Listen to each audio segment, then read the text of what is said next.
Washington members of Congress confronted Christopher A. Wray, the FBI director, on Wednesday over an FBI intelligence report that said that black extremists were targeting law enforcement because of police abuses in minority communities. Mr. Wray met with the Congressional Black Caucus for about 90 minutes on Capitol Hill to discuss its members' concerns about the report, which grouped together blacks who have espoused violent ideologies, some of whom went on to attack the police, under the term the Black Identity Extremist Movement. Representative Hakeem Jeffries, Democrat of New York, said Mr. Wray struggled to defend the report's analysis and could not identify a single black identity extremist group.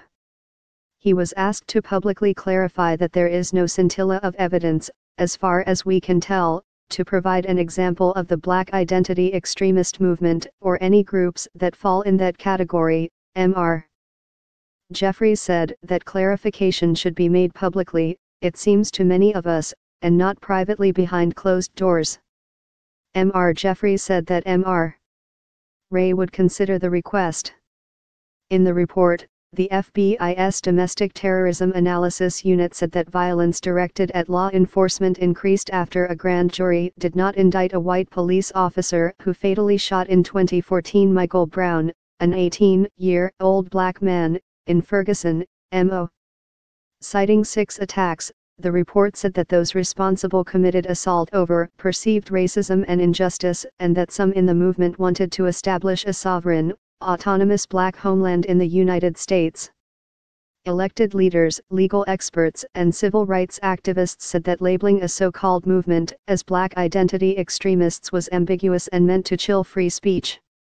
They said the Bureau's analysis, earlier reported by Foreign Policy, harked back to the FBI spying illegally on blacks during the civil rights movement and other groups suspected of being subversive. The FBI is linking disparate conduct and unconnected groups to come up with a manufactured black race-based ideology for suspicion and investigation, said Hina Shamsi, the director of the National Security Project at the American Civil Liberties Union. We've seen this kind of shoddy analysis and bias-based conclusions all too often, applied to African Americans, Muslim Americans, environmental activists and others. Ms. Shamsi added, the FBI has a critical role in protecting civil liberties, but it routinely undermines them by unjustifiably and unfairly targeting minorities and those who dissent. This month, Representative Karen Bass, a Democrat who represents the Los Angeles area, questioned Attorney General Jeff Sessions about the report during a House Judiciary Committee hearing.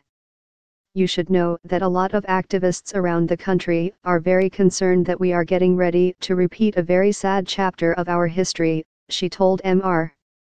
Sessions. She said that activists were worried that they were targets of surveillance and labeled extremists simply for protesting. Mr.